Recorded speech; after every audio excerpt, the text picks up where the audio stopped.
Then Peter came to Jesus and asked, Lord, how many times shall I forgive my brother or sister who sins against me? Up to 7 times? Jesus answered, I tell you, not 7 times, but 77 times. Matthew 18, verse 21 to 22.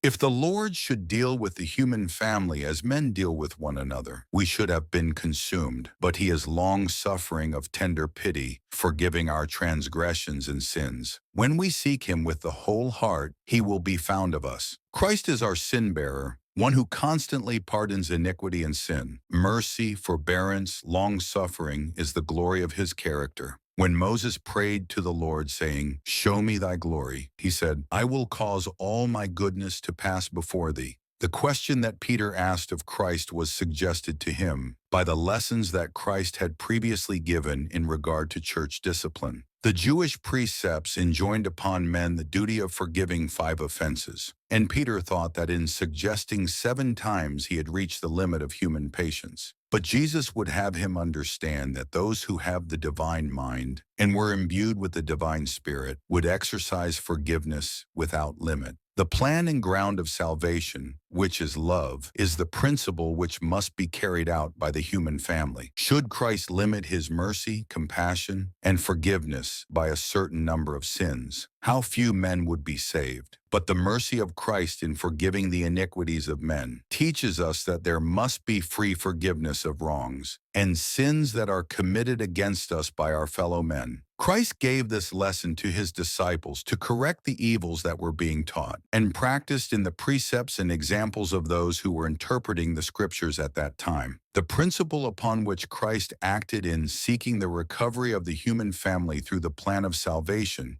was the very same principle that must actuate his followers in their dealings one with another. When brought into church capacity, the lesson was also to impress upon our minds the fact that we cannot reach heaven by our own merits, but only through the wonderful mercy and forbearance of God, which is exercised toward us, who can in no way render an equivalent. Man can be saved only through the wonderful forbearance of God, in the forgiveness of his many sins and transgressions. But those who are blessed by the mercy of God should exercise the same spirit of forbearance and forgiveness toward those who constitute the Lord's family.